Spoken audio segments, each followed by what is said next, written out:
வணக்கம். கஜா டிவி முக்கிய செய்தி.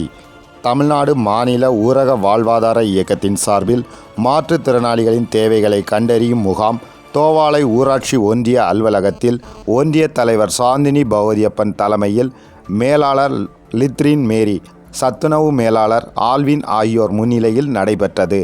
இம்முகாமை மகளிர் திட்ட வட்ட மேலாளர், வட்ட ஒருங்கிணைப்பாளர்கள் வழியாக நடத்தப்பட்ட இம்முகாமில் மாற்றுத்திறனாளிகள் கலந்து கொண்டு பயன்பெற்றனர்.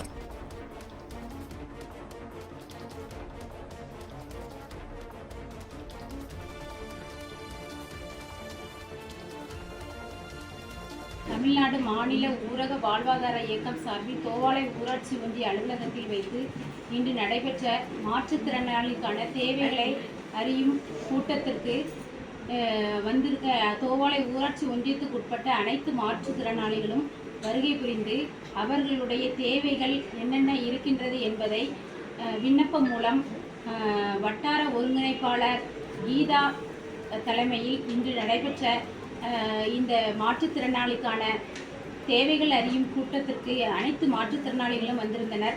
இதில் மாற்றுத்திறனாளிகளுக்கான சலுகைகளை எந்தெந்த விதத்தில் பெறலாம், யாரை அணுகலாம், யாரை அணுகினால் என்னென்ன சலுகைகள் கிடைக்கும் என்பதை நாங்கள் எல்லாம் மாற்றுத்திறனாளிக்கு தெளிவாக எடுத்துரைத்தோம். இந்த கூட்டத்தின் மூலம் ஒவ்வொரு ஊராட்சியில் உள்ள மாற்றுத்திறனாளிகளை சுய உதவிக்குழுக்கள் மூலம் மாற்றுத்திறனாளிகளை கண்டறிந்து அவர்களுக்கு என்னென்ன தேவைகள் செய்து கொடுக்கலாம், என்னென்ன சலுகைகள் தமிழக அரசிடமிருந்து வாங்கி கொடுக்கலாம் என்பதை இந்த வட்டார ஒருங்கிணைப்பாளர் மூலம் செயல்படுகின்ற குழு தீவிரமாக செயல்பட்டு கொண்டிருக்கின்றது. அந்த மாற்றுத்திறனாளிகளுக்கு மாற்றுத்திறனாளி கார்டு முக்கியம், மாற்றுத்திறனாளிக்கான கார்டு முக்கியம்.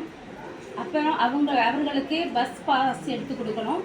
மாற்றுத்திறனாளிக்கான பென்ஷன், மாற்றுத்திறனாளி கார்டு எடுக்கக்கூடிய விதம் எப்படி என்று இன்று நான் என்னுடைய மூலம் என் மூலம் அவர்களுக்கு நான் எடுத்துரைத்தேன்.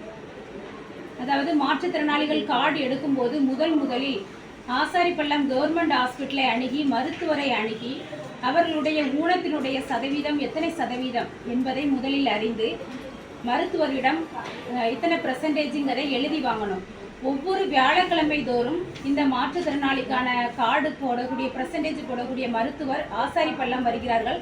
அவர்களிடமிருந்து % எழுதி வாங்கி கொண்டு மாவட்ட ஆட்சியர் அலுவலகத்தில் மாற்றுத்திறனாளிக்கான அலுவலகத்தில் வைத்து ஒவ்வொரு வியாழக்கிழமை தோறும் அந்த கார்டை கொண்டு வந்து மாற்றுத்திறனாளி அலுவலகத்தில் காண்பித்து மாற்றுத்திறனாளிக்கான கார்டை முதலில் பெற வேண்டும்.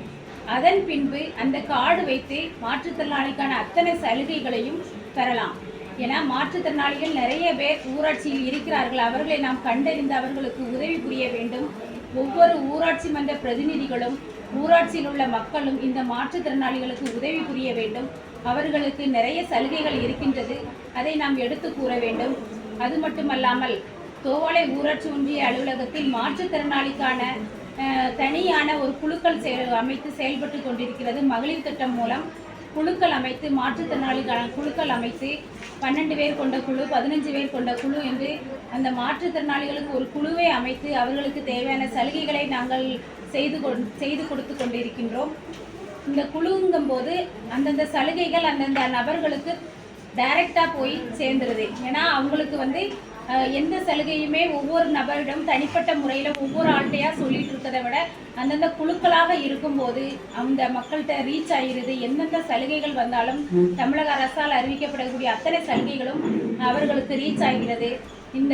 இந்த மாதிரி ஒரு தேவைகள் அறியும் கூட்டம் இதே மாதிரி ஒவ்வொரு ஊராட்சியிலையும் வைத்து அந்த மாற்றுத்திறனாளிகளை கண்டறிந்து அவர்களுக்குள்ள சலுகைகளை நாம் எல்லாம் பெற்றுக் கொடுக்க வேண்டும் என்று கூறி தோவாளை ஊராட்சி ஒன்றிய அலுவலகத்தில் இந்த கூட்டம் நடைபெற உறுதுணை புரிந்த மகளிர் திட்ட அலுவலகத்திற்கு என் மனமார்ந்த நன்றியை தெரிவித்துக் கொள்கின்றேன். இப்படிக்கு தோவாளை ஊராட்சி ஒன்றிய பெருந்தலைவர், மாவட்ட கழக இணைச் செயலாளர் டாக்டர் சாந்தினி பகவதியப்பன். இந்த முகாமில் எந்த பகுதியை சேர்ந்த மக்கள் இப்போ கலந்துருக்கிறாங்க? தோவாளை ஊராட்சி ஒன்றிய பகுதியை சார்ந்த மக்கள் அதிகமாக கலந்து. இவங்களுக்கு எந்த விதமான பாதிப்புகள் அதிகமாக இருக்குது? என்ன விதமான மாற்றுத்திறனாளிகளாக இருக்கிறாங்க? மாற்றுத்திறனாளிகள் நிறைய பேர் கண் பார்வையற்றவர்கள் அதிகமாக இருக்கிறார்கள். கண் பார்வையற்றவர்கள், சிறு வயதில் பிறவிலே ஊனம் உள்ளவர்கள், ஒரு 6 மாதம் ஆனதுக்கு அப்புறம் அவங்களுடைய ஊனத்தை அறிஞ்சு அவங்களுக்கு ஊனம் இருக்குங்கன்றதே 6 மாதத்துக்கு அப்புறம் தான் பெற்றோர்களுக்கு தெரிய வருகின்றது. அதற்கு பின்பு அவர்கள் மாற்றுத்திறனாளி கார்டு எடுப்பதற்கு முன் வருகிறார்கள். இந்த முகாமில் வந்து ஒரு குழந்தைக்கு வந்து சிகிச்சை அளித்தால்தான் நிற்கிற முறையில் ஒரு இது இருக்குது. அது சம்மந்தமாக நீங்கள் என்ன அவங்களுக்கு தீர்வு கொடுக்குறீங்க?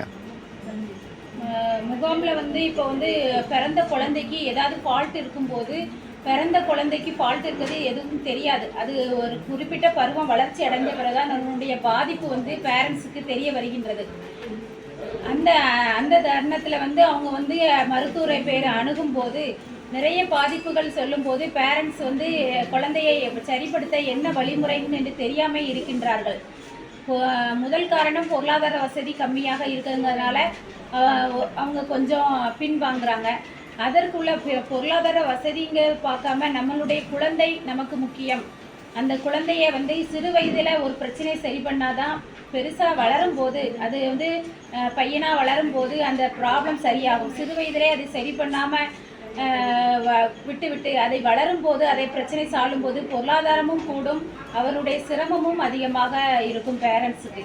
இந்த முகாம் வந்து அனைத்து ஊராட்சிகளிலும் இந்த முகாம் நடத்துறதுக்கான வாய்ப்பு இருக்கிறதா? கண்டிப்பாக நாங்கள் நடத்துவோம்.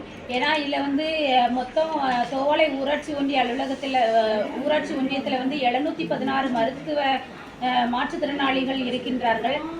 216 மாற்றுத்திறனாளிகளில் இவங்க வந்து பஸ் வசதியோ அல்லது அவங்க வர்றதுக்கு சிரமப்படுதாங்களே தவிர கம்மியான பேர் தான் வந்து இதை வந்து அட்டென்ட் பண்ணியிருக்காங்க. அதனால அவங்களுடைய வசதிக்காக ஒவ்வொரு ஊராட்சியிலையும் வைத்து இந்த முகாம் வைக்கும்போது மாற்றுத்திறனாளிகளுக்கான சலுகைகள் விரைவில் கிடைக்கும். தனிச்சையாக இயங்க முடியாத செயல்பட முடியாத மாற்றுத்திறனாளிகளும் கலந்துருக்கிறாங்களா? தன்னிச்சையாக வரக்கூடிய அவங்களுடைய ஊனத்தின் தன்மையை பொறுத்து தன்னிச்சையாக வரும் நம்பிக்கை உள்ளவர்கள் தன்னிச்சையாக வந்து விடுகிறார்கள். அவங்களுக்கு உடன் வந்தால் தான் அவங்களுக்கு சப்போர்ட்டாக இருக்குங்கன்னு சொல்லி அவங்க உறவினர்களை அழைத்து கொண்டு இந்த இடம் வந்து இந்த மாதிரி வரும்போது அவங்களுக்கு சிரமமாக தான் இருக்கின்றது. அதனால் அவர்கள் இருக்கும் இடத்திலே போய் நாம் செய்து கொடுக்கும்போது அவர்களுக்கு இதை விட வசதியாக இருக்கும். அதில் வந்திருக்கவங்க எல்லாருமே வந்து அந்த காப்பீடு ஊனமுற்றோர் அடையாள அட்டை பெற்றிருக்கிறாங்களா, பெறாமல் வந்திருக்கிறாங்களா? வந்ததில் ஒரு 80% மாற்றுத்திறனாளிகள் கார்டு எல்லாமே வச்சுருக்காங்க. அதில் யூடிஐ கார்டுங்க, இந்த ஸ்மார்ட் கார்டு மாதிரி யூடிஐ கார்டு இப்போ அரசாங்கம் கொடுத்துட்ருக்காங்க. அது வந்து நிறைய பேர்கிட்ட வந்து யூடிஐ கார்டு இல்லை. அதை வந்து நம்ம எல்லாருக்குமே மாற்றுத்திறனாளி கார்டு புக்கு மாதிரி வச்சுருக்கக்கூடியவங்களுக்கு யூடிஐ கார்டு எடுத்து கொடுக்கணும். கண்டிப்பாக நம்ம எடுத்து கொடுக்கணும். பரவாயில்ல, எல்லாருமே வச்சுருக்காங்க. ஒரு 80% 85% கார்டு இருக்குது. இதில் மாற்றுத்திறனாளிகள் கார்டை வாங்காமல் ஊனமுற்றோர்களாக இருக்கிறார்கள். ஆனால் மாற்றுத்திறனாளிகள் கார்டு இல்லாமல் ஒரு 20% இருக்காங்க. இனி இப்போ இந்த மாற்றுத்திறனாளிகளுக்கு விழிப்புணர்வு பணிகள் வந்து தோவாளை ஒன்றிய சேர்மனாக நீங்கள் எல்லா ஊராட்சியிலும் இதை மேற்கொள்ள போகிறீங்களா?